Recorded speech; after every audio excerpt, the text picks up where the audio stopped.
we started having dialogue and coaching together.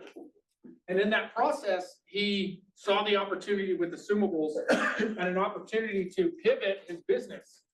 And I mean, there's not many people who like really take it from a 30,000 foot level and work backwards. Most of us are like, oh, we see an opportunity, we go, you know, what's the next step in the opportunity? What's the next step? And the way Ryan solved this is he went from big picture and worked his way back. He rebranded his business, updated his websites, changed his handles on social media. I mean, he went to the nines with it, you know, and which is always a little bit of a risk, you know, to do that, because if you get it right, you're gonna look like a hero. You get it wrong, you miss opportunities, right?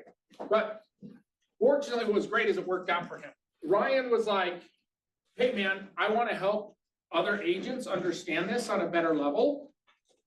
Because not only does it help him, because if agents out there are doing a better job marketing their assumable mortgages, there's more opportunities. But it's also to help us as an office and for us to all be successful. So I really appreciate it. He was the one who initiated this. He called me and said, hey, I want to teach this. I want to show the agents how to be more successful. So I just applaud you for that. So we appreciate it. All right, hey everybody, thanks for having me. We're gonna talk all about assumable mortgages. Hope you learned something awesome, helpful. Let me share my screen here. Sweet. All right, who the hell is this guy from Colorado Springs that came up to Denver? Ryan Thompson, the Assumable guy, is the brand that I just created a couple years ago when assumable mortgages started getting popular again. My business was way down. I stumbled on this on an accident and thought this is the future. I got to pivot here. It's going to be a cash cow for a little while, and I'm going to take advantage of it. So that's who I am. A little bit of my background and how I got here that I think is important to share is I started as a house hacker and an investor, and so I was buying primary residences and then living in them, renting out bedrooms, converting other spaces to rent out. And then in a year, I would turn it completely into a rental. That would cancel out my debt on my DTI. And then I'd turn it in, and then I'd go buy another property and I would scale my real estate investing that way. And so every year I was buying a new primary, I was moving, I was putting 5% down on the primary and renting the one out that I left. And so this first one, I did a garage conversion. This was like it had a 1-car garage, and then the garage door opened in the back, and you could drive through and get into another garage. So it was like this weird tandem garage. We converted the back of that into this studio apartment, rented that out. That covered my mortgage. I rented 3 bedrooms out. That covered the mortgage again. So I pretty much 2x the mortgage and lived for free. And that was the first one I did. And I was like, this is awesome. I gotta keep doing this. And so I did that again in the second house, converted a family room into a bedroom, converted the 2-car garage into this studio apartment. And since then I've scaled to five properties that I own in the Springs, a mix of long-term rentals and Airbnbs. And the property we live in now, that was our unfinished basement. It had like a 1,500 square foot unfinished basement. We poked through an old foundation wall. We put 3-bed, 2-bath down there in this beautiful kitchen. And that's an Airbnb now, and that does really well. So that's a little bit of my story. I pivoted after that third house, I was doing social work for 7 years out of college, was working at a halfway home, helping kids from juvie reintegrate into the community. So I ran like an urban garden, I ran a wood shop, I ran our job program, our education program. I was coordinating all that, got burnt out, and that's when I bought that first house, right before I left that job. After the third one, I was already in software sales, and I quit that job and went full-time real estate agent to leverage my experience with house hacking to help house hackers. And so my brand was House Hack Colorado Springs. I still have that brand. It still generates some leads for me. We still specialize in some house hacking. And that's what I was doing is I was like, hey, you can buy a primary, live in it for a year, rent it out, have it cover most of your mortgage, live for free or close to it. In a year, you scale and you go to the next one. But in 2023, rates, it got a lot harder to scale. Rates tripled, prices had like doubled in the couple of years leading up to that. And I realized my clients are gonna have a really hard time scaling. They're gonna buy this property, but their mortgage is gonna be so high that then when they go to get a lease to cover that, to cancel out their DTI, cancel out their debt, they're not gonna be able to get a lease for enough to cancel out their debt, and they're not gonna be able to scale in the same way to the next property the next year. It's like, man, I gotta find a solution to this. Like, this is what my clients want to do. And so basically, I stumbled on Assumable Mortgages.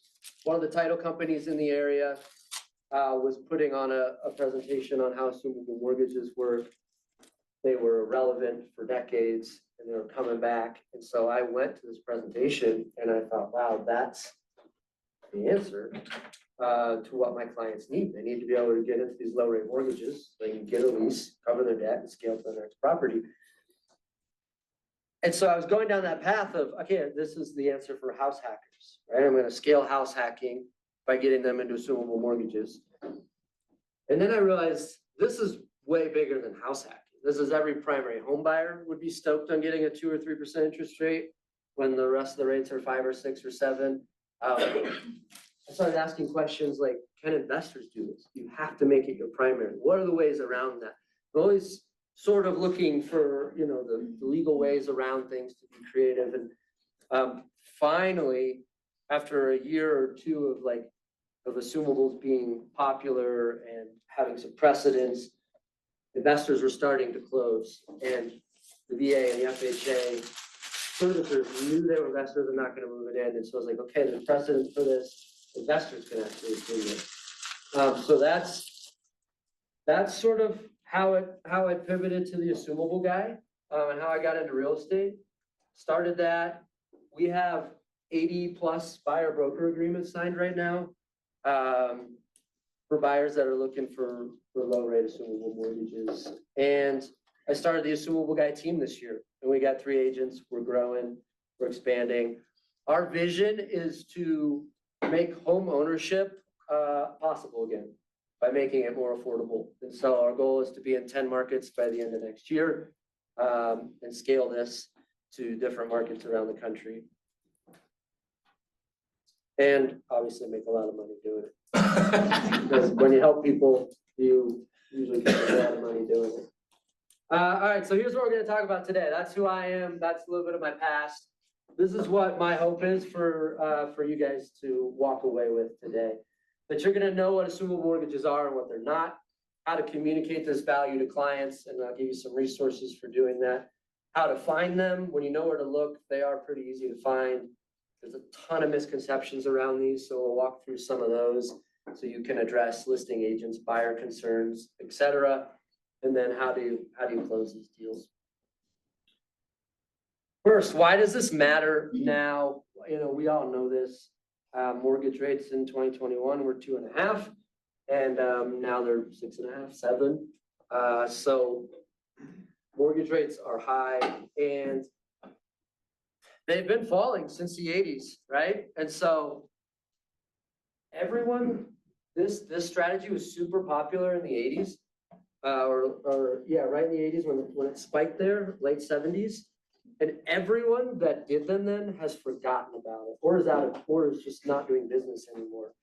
And so there's no reason to assume a loan when you could just originate a new one at a cheaper rate when rates are falling. So everyone's like, why haven't I heard of this? This is a big reason why, is because they've been irrelevant for 4 decades. And so obviously the rates are spiked again. These have been coming back over the last 3 years and are, becoming more and more mainstream. This is another massive reason that it matters, is affordability is massively down, which not only hurts our clients, but it harms our business, right? If we can't find clients that can afford homes. And so here's some of the stats. This is the Housing Opportunity Index, which basically measures what percentage of homes sold in the region are affordable to somebody who makes the median income in that region. So in Colorado Springs, it was 71% of the homes could be afforded by someone making the median income in 2019. When this was taken, which was 2023, that number had dropped to 25%. So 50% drop in the amount of people that were making the median income that could afford a home. In Denver, 26.3%. So not much better as far as affordability goes. Boulder, surprisingly more affordable. I guess the people making median income there, but this is a massive reason why assumable mortgages are why it matter now. Okay, so what is an assumable mortgage? Let's make sure like we're using language that we all let's get on the same page with the language we're using so we know what we're talking about. An assumable mortgage is a mortgage that allows the seller to transfer the loan, the loan balance, the terms, and the interest rate into the buyer's name. So everything about the loan goes from the seller to the buyer's name, and the lender is involved the entire process. What does that not sound like? What people might get confused with? No, it's a really popular strategy right now that's Subject to? yeah. People get this confused all the time with subject to, because it sounds similar, very similar process and application. The huge difference is the bank is involved the entire time with the consumer mortgage, and they have given you their blessing. The seller is not liable for anything. It is off of their name, off of their books. That's a really important distinction. Any FHA and VA loan have it written into their loan docs as a benefit to the seller when they use that loan to purchase the home, that they can then sell the home by transferring the mortgage to a future buyer. So any FHA, any VA loan are assumable. No matter what the bank tells you, no matter what the listing agent tells you, these homes, if the seller used that and still have that loan to purchase their home, are assumable mortgages. If the servicers, the mortgage servicers, refuse to do an assumption, it is illegal, and they will lose their ability to service FHA and VA loans, which is 25 to 50% of their business. And so if you have someone that holds their feet to the fire, they will quickly back down from this is not an assumable mortgage. There's a lot of trickiness around the VA connotation. It only has to be to a VA. Yeah. You're gonna explain that? I assume? Yeah, we'll go to that. Yeah, and if I don't, feel free to ask that. Okay, so equity gap, an important term to understand with assumable mortgages. You got your home value, your asking price, contract price, whatever you want to call it. And then you've got your loan balance that is going to be transferred to the buyer. No seller that is, in a good spot with their life or their home situation is going to just let you take over their low rate loan and go through this process with you without getting what their home is worth. And so that's their equity, and that's their equity gap. And that's what the buyer who's buying the home is required to give the seller in cash, or there's a bunch of different ways to get that money. The equity gap is the difference between the loan balance and the home value. So buyer brings that, seller transfers the mortgage into their name, go through the closing process. So another way of putting that, in a $540K purchase price, let's say the loan balance is $500K, that equity, the only down payment, the equity gap is the down payment, is $40K in this example. A lot of buyers have 5% down to put on the property. A lot of buyers have 20% down to put down on the property. A lot of the equity gaps on these homes are less than that. And so those people can afford a home. But if you have a client who does not have the whole equity gap, there's actually a lot of lenders now that have popped up who will loan up to 95%. And so for a different example, $500,000 purchase price, let's say the loan balance is $400K. 5% of $500K is the only down payment required by the buyer. So they got to put $25K down, and then they can get a second loan at $75K to cover the rest of that equity gap. That equity, that second loan is at like Wall Street Journal plus prime rate plus 1.5 to 2, so around high 7s or 8s. And it depends on the credit score, depends on how much of a loan you're getting, all these things, but if you're getting 75K at 8% and 400K at 2.5, that blended rate is in the threes, probably low threes, maybe, just quick mental math, but Have you found a letter to lend to investors on that yet? yes, but up to, but 80%. So you're putting 20% down. 80% of the equity Which could gap. still be good. 80% of the purchase price. Oh, Total. Yeah, you gotta put 20% down purchase price. If you make it your primary, you can get away with 5% of purchase price down. Who can assume a mortgage? Everybody. Everyone can assume a mortgage. VA, FHA loans, you do not have to be a veteran, you can assume a mortgage. We'll come back to that. So what are some of the benefits of assumable mortgage? Anybody want to take a stab? What are the benefits of assumable mortgage? Lower rate. Lower rate. Yeah, lower payment, Lower down payment if you do it right. lower down payment if you find one. Further along the lines. Yeah, of shorter payments. term, you're instantly paying more interest every year. You're this 27 or 25 years into the loan. So you're, what's that? You're buying existing equity. Yeah, yep. All right, so you nailed it. So here's that spelled out a little more clearly. Here's the difference in payments. 3.25 or 6.8, almost $1,100 difference for a $500,000 loan. I mean, that the amount of people that can afford that is massive, right? Sorry. But Do you find that sellers want to list their property for hire because of that as leverage? Is it like common? It's not so pretty. it does not. There's no appraisal on these. The appraisal has already been done when the seller bought it, and so you do not have to pay for an appraisal for an assumption. So less closing costs. Yeah. I mean, it depends on the house. It depends on the market, right? All day long. If it were me and the seller was like, "You got to give me a premium for this rate," I'm gonna do some math and realize that makes sense really quickly to pay a premium for that rate. There's that agent, I think they're in Pueblo or Fountain or one of those that has, if you're an investor, here's the price. If you're owner occupant on a VA, right? Because if they leave their eligibility, they charge you more for the house. I have had some people say that. Yeah. Yep, and as an investor, it might be worth it. It almost certainly is. Yeah, I mean, it depends on how much that premium is, but yeah, sellers will certainly sell their home quicker.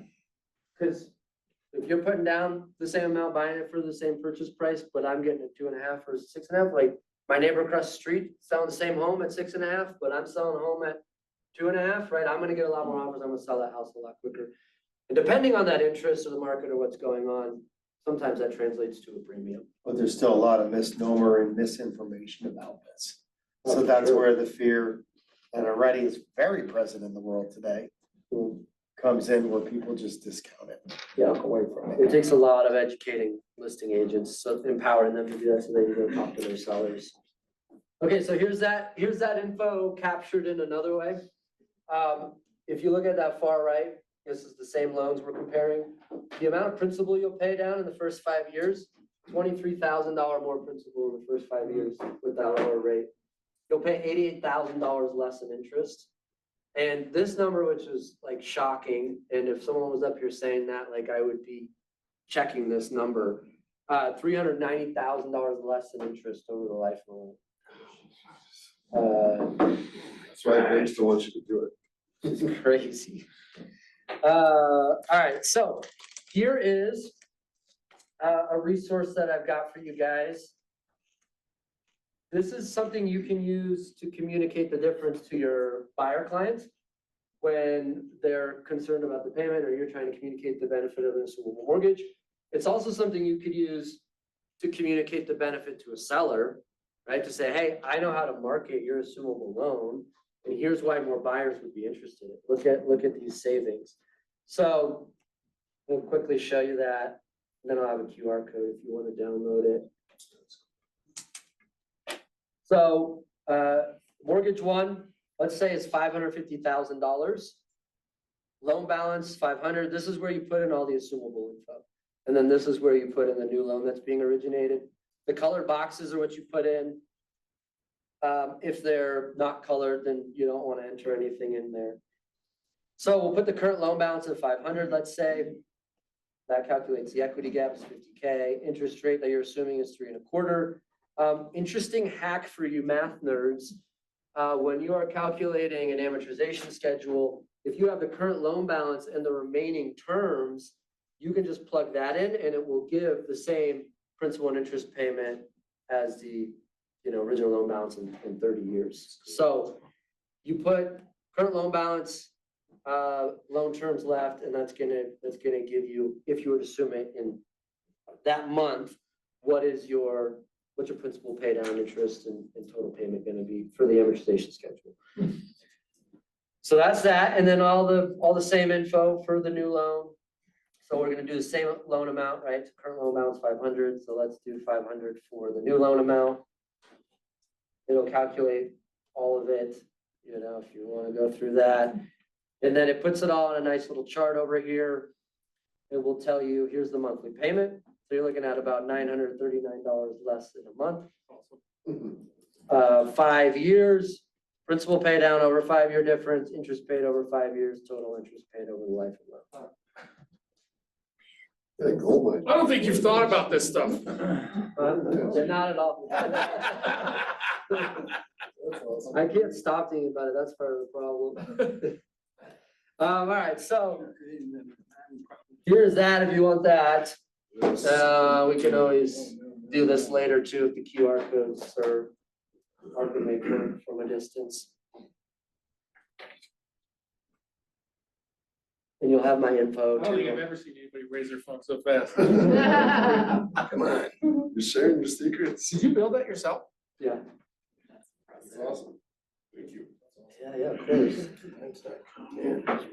Let me send it to you. All right, if you didn't get it, I will, you can come afterwards and get that, or my info's at the end and you can email me, I'll send it to you. Are you in the Springs? Yes, I am. Okay. That's the best market for this. Yeah. Okay, why are more people not doing this? Any thoughts on why more people aren't doing this? Education, Scary. yeah, scary, a lot of unknowns. Banks don't want you to know about it. They want a quicker deal. Networking. Yeah, the banks aren't marketing it. Yeah, they assume it takes forever, Yeah, and it's out of their control. and you can't make assumptions in the Assumable space. Lenders don't wanna do it because they make 4 times the amount. The lenders don't wanna do it. They get no new loan origination fee. This is capped at what, $1,800 to process this? At most? There's some funding fee when you do a VA and they don't make a ton of money doing it. Isn't the law that they gotta, once the people fully apply, the bank has to get it done in 45 days? I heard that's still a law. That is a law. That is a law. Yeah. But have you ever had anyone get it done?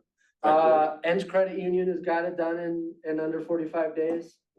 What's the law? I'm sorry. That's about it. Yeah. Once the full loan application's made, they have 45 days to close it. Yeah.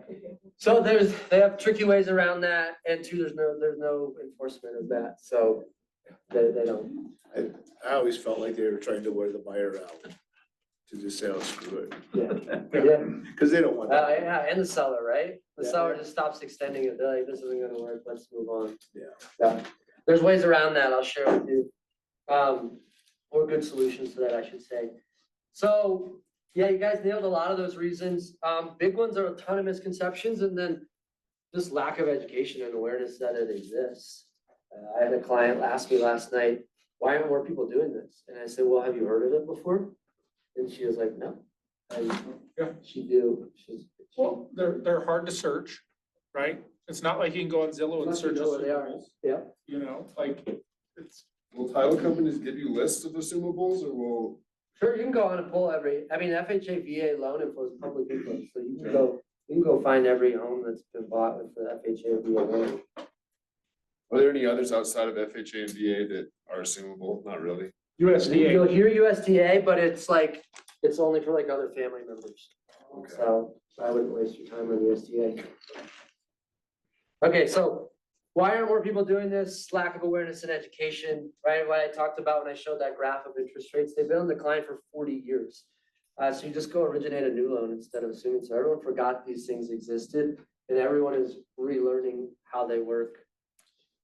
People think it takes a really long time to close. there were times in the past where they took 6 months. People were figuring it out, right? The servicers didn't know how to do them. And so it took forever, and they didn't want to do them, and so it took forever. And so you hear these horror stories of people who kind of started doing these maybe 4 or 5 years ago, or sometime in that stretch where they weren't as necessary, and they got this terrible reputation for taking 6 months. Everyone gives up and blows up. But most of the servicers now are within 45 to 90 days of closing. There's also, and I'll talk about this in a little bit, there are a couple businesses that have sprung up, and they specialize in this, and they've done like hundreds of them now, and they push them through on behalf of the buyer and the seller. And there's different models for that. Some charge a pretty flat fee and rely on the buyer to do a lot of the work. And some charge 1%, but you give them a limited power of attorney, you give them all your loan docs, and they communicate on your behalf and get it done. So What's the biggest one in this? What company? I'll share that in a little bit. Sorry. Yeah, no, you're fine. This is good stuff. Only veterans can assume loans. We just talked about this. This is an old slide. Get rid of that. Okay, anyone can assume an FHA loan. You gotta make it your primary. You gotta intend to move in within 60 days, and you gotta intend to live there for a year if you're gonna assume an FHA loan. If FHA was gonna inspect anybody for loan fraud, I imagine they might be a little more interested in somebody who's got a low rate. Anyone can assume a VA loan if the seller is willing to leave their entitlement with the house. That is a very complicated rabbit hole that we could go down into. I'm gonna try and keep it high level. If you wanna really go into it, we can nerd out on that. But VA buyers have got a certain amount of entitlement based in the county. So Colorado Springs, it's like 800,000, let's call it. If they used 400,000 for their first home, right? Then they've got $400,000 left. And so if they leave that $400,000 and they're moving to an area that's a cheaper area, or something where they can buy a decent house for half of what's left of their entitlement, then they can actually sell that home to you and leave their entitlement with it, and then go get another home with 0% down. And so the pitch there is like, you're not giving something up as a veteran, you're fully leveraging your VA loan, helping you sell in this market, and then you can go use the rest of it to buy another property in another home. So that's one reason that VA sellers are willing to let anyone assume it and leave their entitlement. Does that work off their existing balance or their original note? It works off the original portion of the entitlement they used to purchase that home. Okay, so if they took out a $400,000 loan, even if it's 10 years later, it's still 400 gone. It's a little more complicated than that, but that's a great ballpark. All right. Yeah. You said Colorado Springs was 800,000. You think in Denver, Aurora, where there's a lot more military bases, it's the same number? How do you look up that number? And you can Google that number. It's readily available. What's the VA entitlement for X county? Yeah. Is it different per their status if they're a lieutenant, a general? No, Okay. it's some function of the cost of living. And honestly, 805 is like the number for a lot of counties, so I'm not quite sure how they calculate that. I was gonna say, what if they move to a county with a lower entitlement? Is it still based on the first one? or It's based is it on a new percentage. That's where it gets a little more complicated. So if the county loan was 700 when they bought that $400,000 house, now they used 4/7 of their entitlement. And when they go to another county with an entitlement of $1 million, they've got 3/7 left. Right? This is where like it's super complicated, and I've got some emails that explain it, and you can work through it, but like we could nerd out all day and try and nail that down. So two questions, or statement and a question. So like the example, the one you sold me, because you were my buyer's agent, he called me and said, hey, you should buy this. And I couldn't argue with him. I was like, yeah, you're right. And he charged me a full commission, just so you know. Good coach. It's a lot, and that's the other thing with this is you're providing serious value Yeah. So I do not help anybody for less than 3%, and if the seller's not paying me, the buyer's paying me. Charge you another 2 It points. charged me 3.5. Just for the record. It was 3.5. It was. I'm not He kidding. knows where he has a sucker on. Yeah, but I give you a referral. I give you a referral. You did give me a referral. But, they were getting a divorce, and, one of them was like moving out of state, so they were a have to sell. They were kind of upside down, they didn't have a choice, so like, it's not always like based on logic. Like, some of these people don't have a choice. 90-day orders. Yeah, they're moving. So the other question I had though is, of the closings that you're doing, what percentage of them are investor versus owner occupied? On the, Yeah, I'd probably say, all the assumables, I'd probably say 20 to 30% are investors, and the rest are homeowners.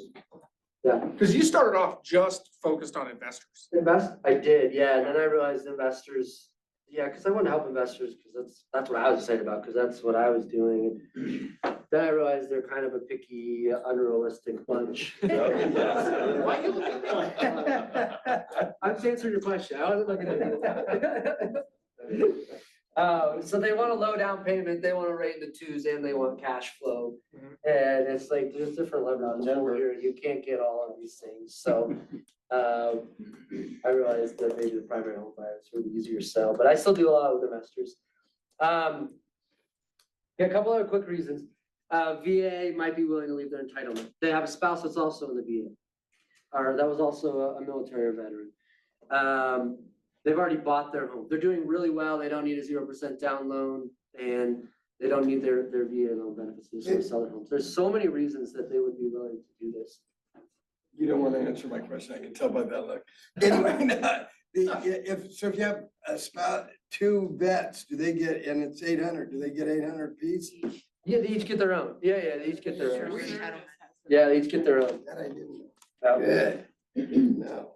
A lot of people think you need a ton of cash to do this.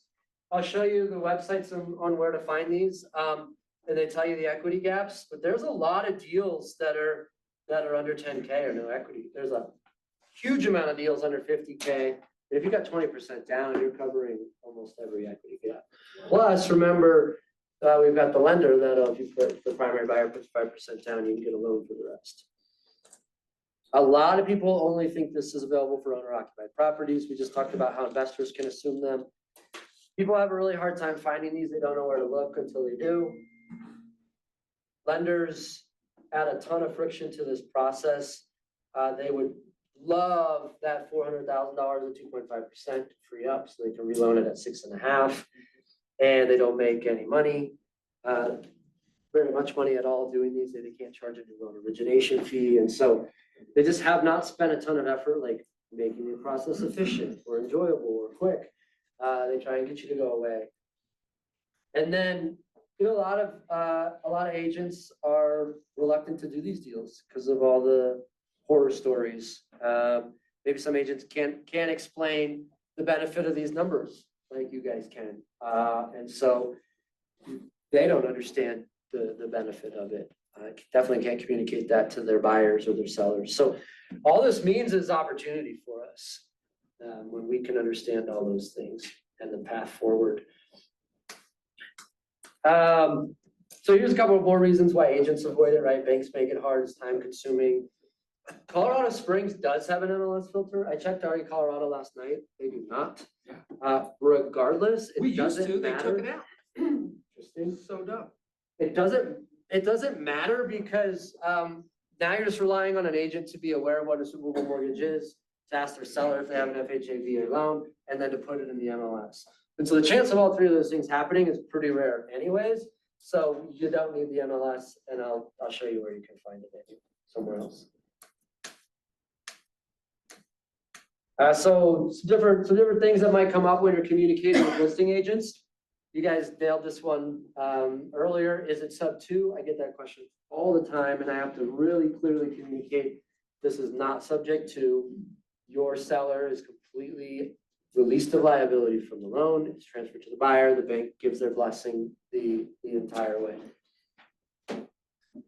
Another common one is, will my seller lose their VA eligibility? So if you sell to another veteran and they assume it, then the entitlement can can just swap and it's freed up to the seller. Or, you know, we just talked about some different ways to do different creative levers to pull and communicate that your seller actually might have enough remaining entitlement to go buy a home in a nice house. Say the average person holds a house for 7.5 years. When that person sells the home where your seller's entitlement was tied up, it will then be freed up. Oh, 7.5 years. Well, I'm just saying that I've heard that number. The average person holds a home that long, right? So maybe it's a little longer when the rate's 2.5 to 3. But So really, it's no risk. So say you find a seller, it's a couple. And I just looked up the number, it said 765 here, Denver, it might be 805. And there's 2 people there, right? So just shoot this down with me. Average house in Springs is 4,500 yeah, high for fours. giggles. We'll just stay with your 500. Okay. So they have 1.6 of eligibility. It's really not a risk if they're moving to pretty much anywhere except for California. You know, Yeah, they still have full eligibility from there. And yeah, and that's the part that's really hard to explain to people. Are they afraid if the buyer defaults that do they lose their eligibility if the buyer defaults? Those are that portion, yeah. They will. That might be the fear. Like permanent? Permanent. But if they sell it and that new buyer doesn't assume that mortgage, does that entitlement go back to them? Yeah, it does. put your credit back. Interesting. On a silent second. This is a little ChatGPT agent that I made, trained on all our frequently asked questions and data. So if you wanna, you can interact with that like a chatbot assistant. It's actually really good. Let's play around with it.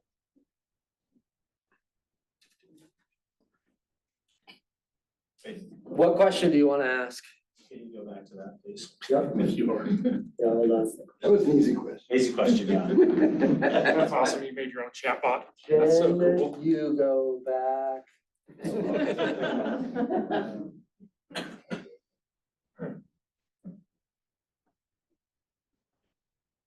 FHA mortgage insurance stays in place. Yes, it is. All right, let's just test this live demo on the spot. Who's got a question about assumable mortgages that I haven't answered yet? You have to run There's a not credit any on check. these. You what? You have to run the full credit check for the new buyer. Do you have? Does the buyer have to, are you asking if, does the buyer have to like qualify for the? Yeah. Yeah.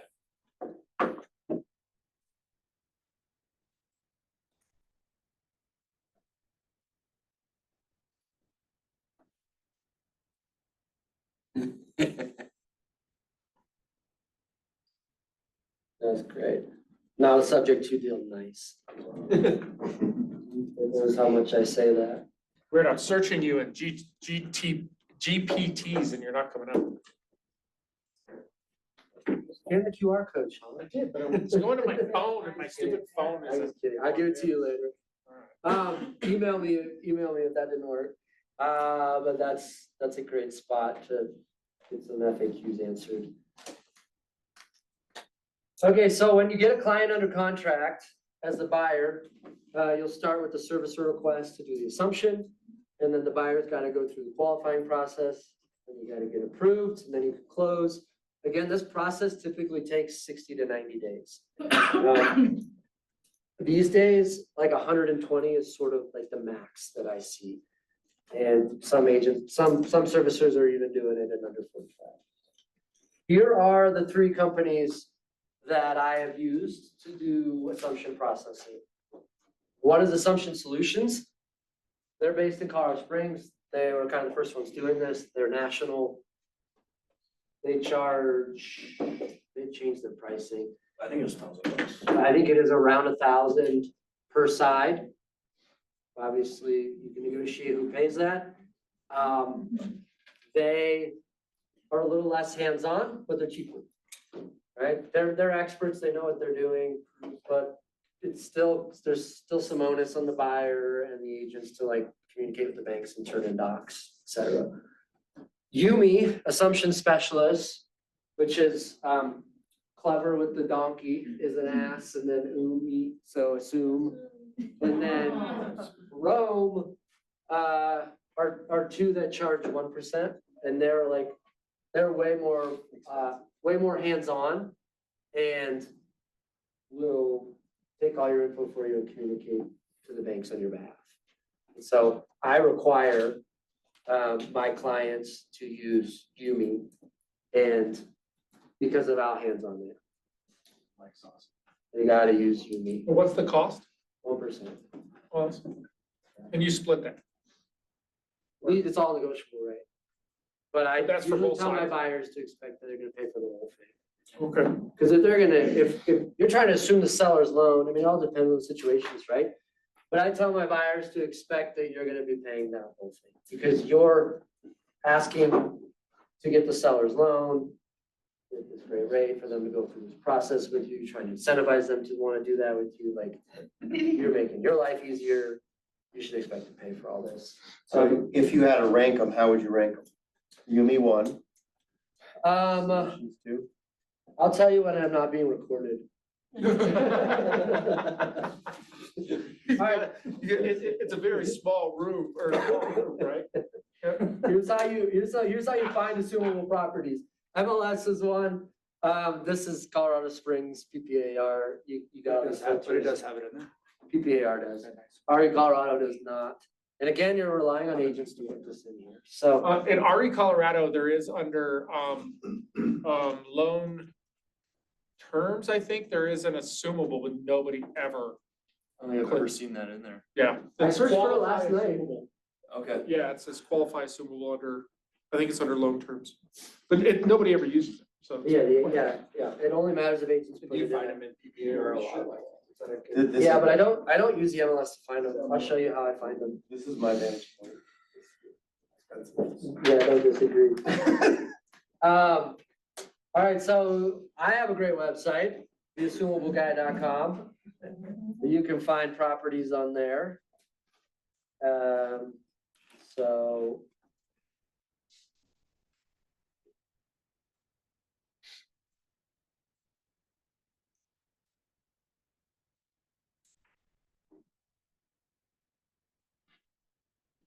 Man, am I gonna remember my login? So many emails. Yeah. Can't get into my own website.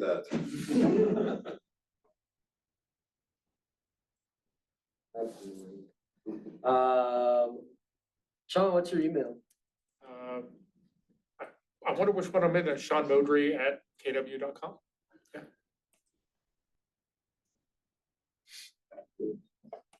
I'm gonna make an account for you. Yeah, go ahead. Then you're gonna get my automated drip.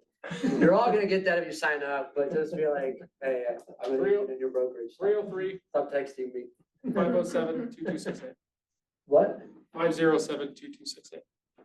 507-2268. Oh, my goodness. Ryan Roggs. Now we have to remember that. Save. Okay, so. That's awesome. Let's look at Denver. So there's a handful of sites like this, that can do this. Now, you can filter by loan type, you can filter by interest rate. If we're gonna do an assumption that I don't get too excited about things above 4.5. What an awesome website. Thank you. Let's say down payment is without secondary financing is under 100K. Now we're limited it down. So Somebody was just asking me about Aurora, one in Aurora. So if you go to the east, somebody in here was like, The one we did the open house on Saturday is assumable. let's try 38K down, 400,000 rate in twos. So if you click on the property, you can get all this info here. Loan balance, what the cash to close is, that's the same as the equity gap. The estimated PITI, remember this is pulling from public sources, so it's dependent on the accuracy of those. Always worth getting a mortgage statement from the seller, the listing agent. I would recommend going under contract first, and then there's some deadlines for you to review that and then terminate if it's not what you thought. So it gives you all this info on the house, interest rate, and then what's cool is it can tell you, well, not on this. Yeah, if you put this one down a little bit, the 5%, the equity gap's not big enough for secondary financing. But you can play around with that and see like what the payment would be with my second loan, for the equity gap, and my down payment. You can see all that. So they would have to be approved for the 400,000. Well, 1,600 a month, that's it. That's all they gotta qualify. Yeah, are they approved for the purchase price or are they approved for the monthly payment? Yeah, what are they approved for? Well, It's a monthly payment. yeah. The monthly payment, right? And so that's a confusing thing for a lot of our buyers is that they're like, I'm approved for 500K, like make my criteria under that. And it's like a totally different way of thinking about it in the assumable space is like, you're actually not approved for 500K. You're approved for the monthly payment at 500K at today's rate of 6.5, which translates to this monthly payment. So this is the monthly payment that we're actually using in our searches, not the purchase price when it comes to assumables, because it's so dependent on the interest rate. So we're looking for anything under, let's say 2,000, then they qualify for this. So will UME, like Assumption Solutions will walk your client through that qualification of what their maximum PITI payment can be? Will UME do the same thing? Yeah, Yumi are, started as lenders and still do that, and they pivoted to assumptions when they saw the writing on the wall. And so they do a whole pre-qual for you, and we'll give you a letter. And then you can take that letter with the offers and give it. And you also know, okay, I'm not wasting my time with this buyer doing the assumptions, hoping they'll qualify, and we get 30, 40 days down the road and find out they don't. And the reason that you go with somebody like Yumi to get you qualified is because when you go with a normal lender, there's some slight but important differences in qualifying for an assumption versus qualifying for originating a new loan. One of the biggest being if that buyer owns rental properties, they cannot use any of the rental income unless it's been on their tax returns for 3 years. 3 years? 3 years, 2 full years, which is essentially 3 years. So on tax returns for 2 full years. So essentially you have to own it for 2 years and a day. That's only if they're using rental income. It doesn't count if it's like W-2 income for personal residence. Yeah. That was just one of the nuances of how owning rental properties impacts, Does UME charge for the qualification or just on closing? just on closing. Wow, that's good. Yeah, because Assumption Solutions has $100 for the qualification, I right? think, yeah, like an engagement fee. And you mean just flat 1%? Yumi might have a small engagement fee. But yeah, flat 1% at closing. Question in the back? Yeah, maybe this is a redundant question, but say from the beginning of the process, I get a buyer, we decide we're gonna look for these for him. Where do I start? Do I start by sending him to UMI to get pre-approved first? Of course. Yeah, So they're the lender, they're the processor, they do everything. yeah, that's what's Well, great. lender, Yeah, they're the lender and then I call them the assumption processor because they're gonna push through that assumption for you. Yeah. It's huge. So yeah, before we waste our time looking, yeah, they've gotta get a pre. What's the cash down on this And though? before I even enter the Yumi, they gotta sign an exclusive agreement. Right. Yeah. Is there cash down on this? This cash down is 38. 38,000. And the seller can pay closing costs too. Sure, yeah, it's all negotiable. If you Yeah. negotiate it. Yeah. Maximum of 5%? Question in the back? They're assuming a loan?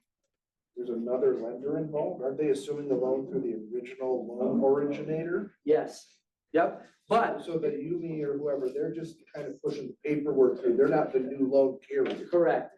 Yeah, the buyer has got to qualify, and go through the process with the seller's mortgage servicer. And that happens after they qualify with Yumi. Yumi gives you a pre-qual so you can give the seller confidence that the deal is gonna close. Then when you get in a contract, Yumi pushes the seller's lender through the process and holds their feet to the fire to get it closed. Then who takes on the secondary loan? You, me? Yumi can give secondary loans and there's other secondary lenders too. So it's just like a second position. And then Yeah. And they will help you with, any other second, like if they got down payment assistance or whatever else the case. Yeah, yep, exactly. and if they don't qualify, or if UME can't do it, they can help you with, they would help you with this, another servicer for the second. Yeah, or you probably need to, yeah, they might.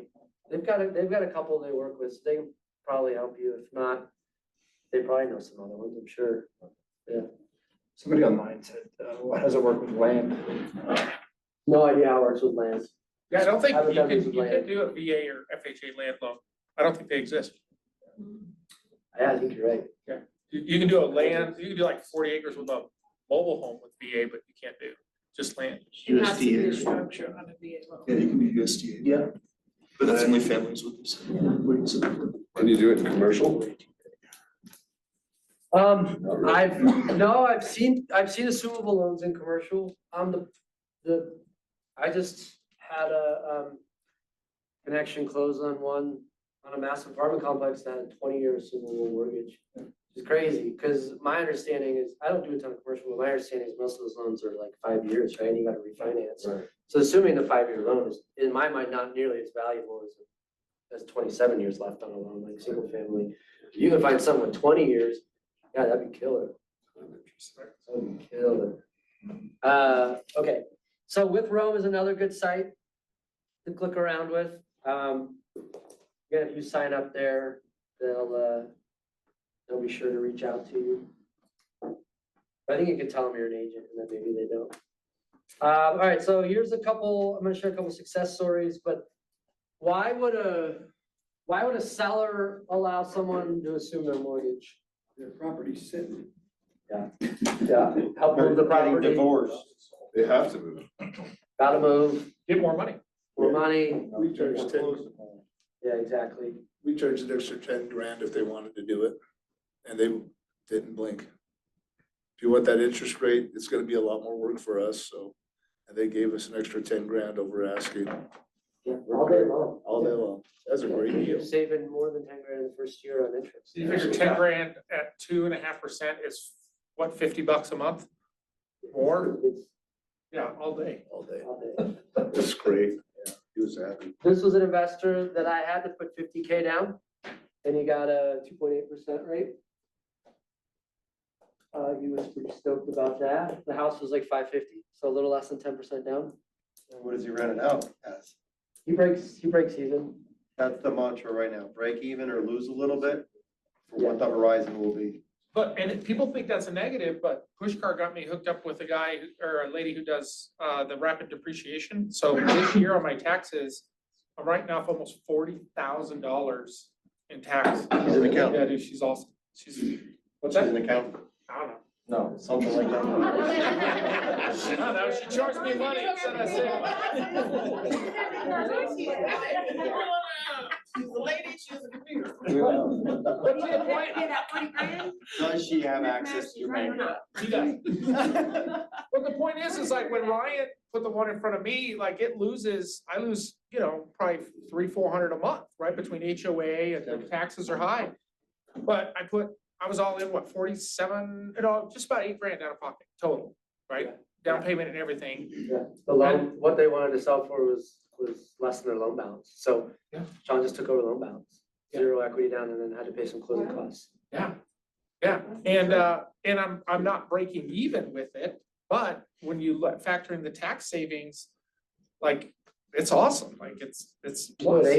yeah, and that's why I like really want this to work for investors, but like, it really takes like a smart investor who sees the long-term vision, like Sean did, to get it, right? Cause he's paying 8 to 10K down in principal a year on an $8,000 investment. He's reduced his taxable income 40K on an $8,000, but the same $8,000 investment. In 5 years, at my cash flow, and maybe appreciate. Hopefully it's appreciated in the long run, but yeah, I mean, that's an incredible return. If you've got the long-term vision and you're confident in your job, you don't need the cash flow. Yeah, and you need a write-off, right? You gotta have the taxable income for it to make sense, right? So he'll lose a little bit of money on this example. In per cash month. flow. Yeah. Yeah. In cash flow. Is there any answers out there in the world for cash flow right now? Buy with cash. Then you get a terrible I return. feel on like the money. bots are scamming all our cash. Looking at it. So this was another investor, they put 16K down and got a 3% rate. Or, yes, they put about 3.5% down on the investment property, which is wild. Which I already did mention this, but sometimes I leave this to the end for a little surprise. Did I mention it's assumable by investors? So here's the numbers. Again, we just kind of talked about the same thing with Sean, but here's an example for those investors that I just mentioned. They're gonna pay 10K in principal down. If the home appreciates at 3% of US, another 12K. There's some tax benefits. Cash flows break even. So they just made 22K in equity or net benefits without not including tax benefits on a $16,000 investment. You're getting 100% return on their money. Are we at the bottom? It only matters if you sell. Just write it out. We've all been there. Right? Pucker and keep paying the mortgage. All right, so what do we have to do to find properties that are assumable to investors?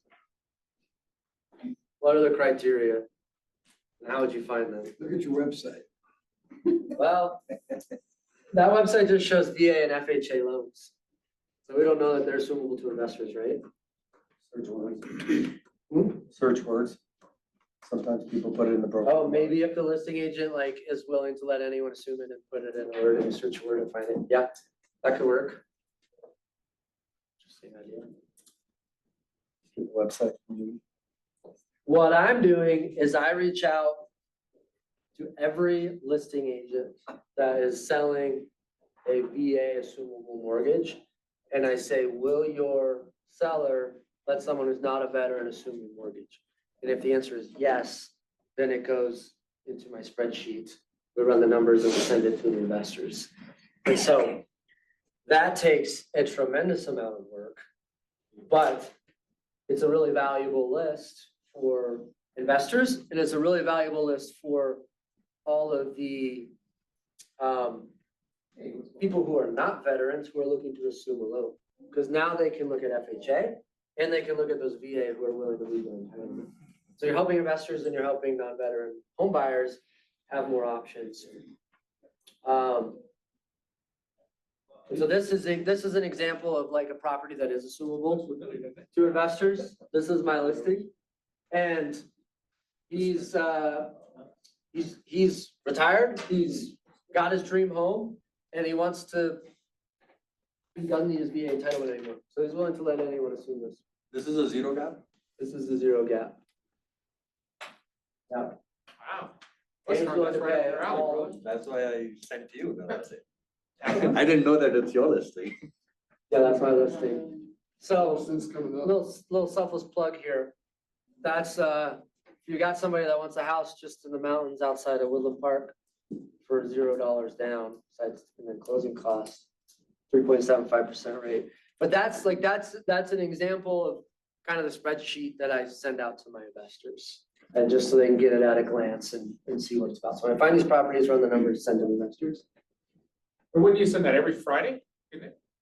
I try and send no more than one a day, and I send them as soon as I find them.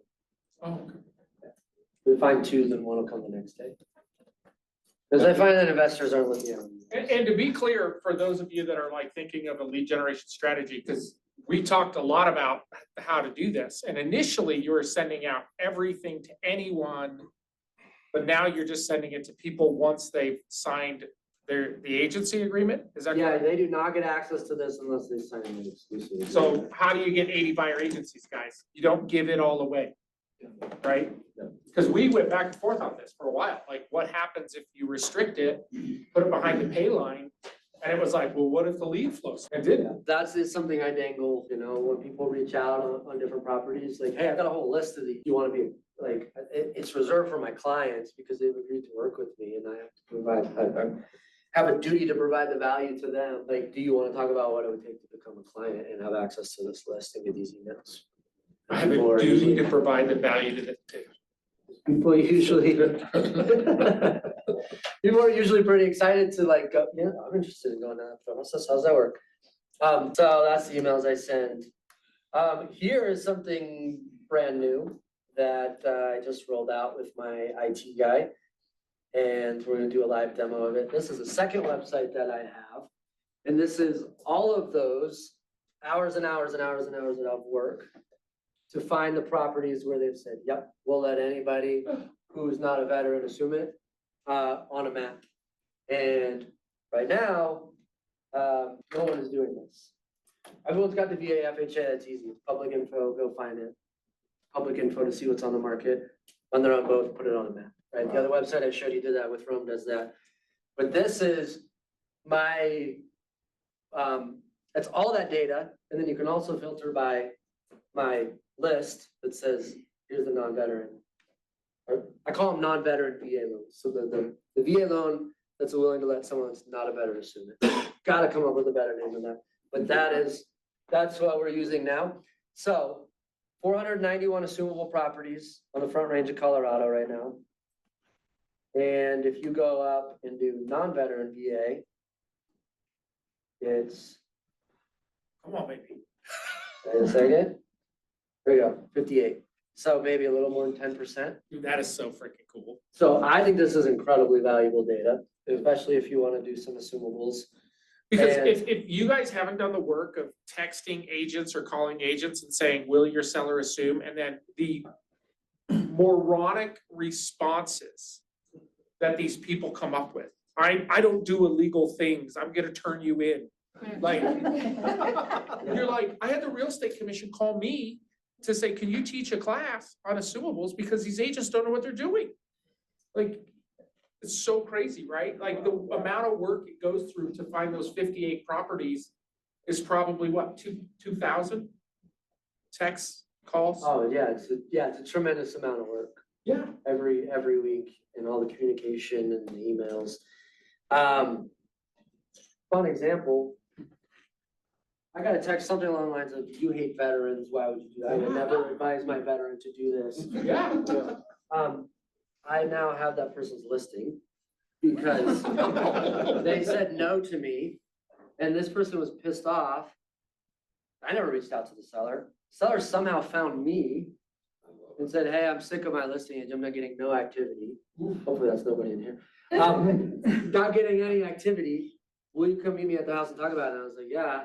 And, oh, you have a assumable mortgage? Oh, sweet. We should market that. Like, even if you don't want to sell it that way, let's market it because you'll get offers and then you can leverage that to get a better conventional or better cash offer. Like, let's do it. He was stoked on it. And I said, oh, you have VA loan. Are you willing to leave your entitlement?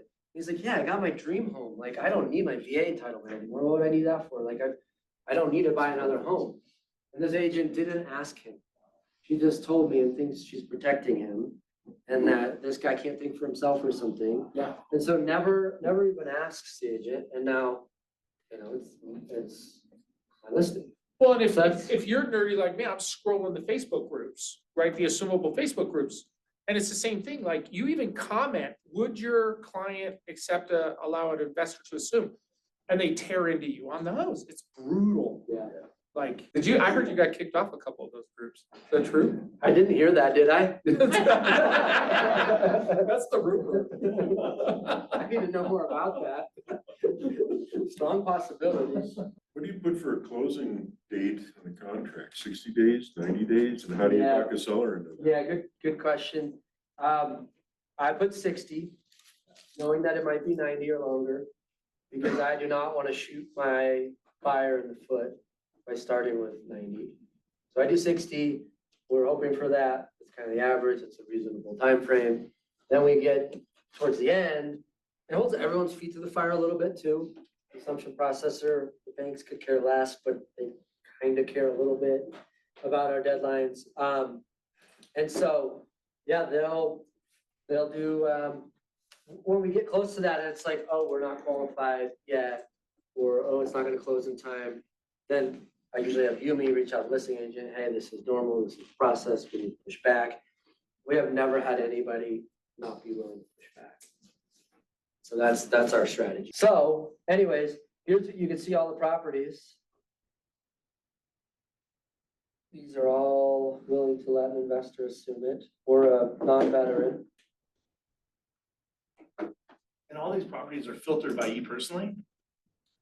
What do you mean by me personally? I mean, The guy in the put this Philippines. website together, I mean, is there an algorithm that automatically finds them for you, or are you reaching out to?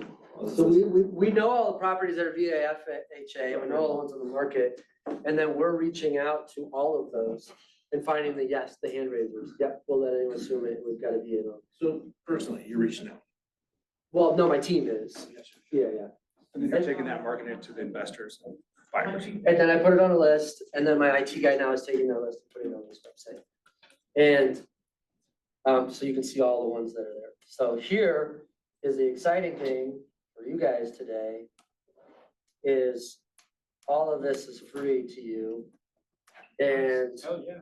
normally it's $100 a month. If you guys want to sign up after the free trial, it's $79 a month after that. So you literally just created You your can own, literally go see them all right now. you just created your own MLS. But yeah, look, is that illegal? No, it's freaking awesome. Okay, good. Ask for forgiveness later, man. And you're expanding into other markets too, are you? Yeah, we want to be in 10 markets by July of next. We just need good agents in each market, and then we can train them on how to do this process. What's your email? Ooh, there it is. I'm on market, You're what? I'm on market property. That's sweet. It worked? Yeah. You're excited, actually. It might crash here. Yeah, you get on it. No, I'm just kidding. You can get this later, right? Yep, sure.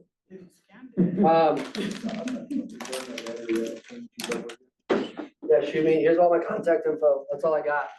Thanks for listening. Are you super base? Is that you? That's part of the website. It looks a little hacky, not house hacky, but. We're working on it. We're working on it. We'll take some feedback. Privately.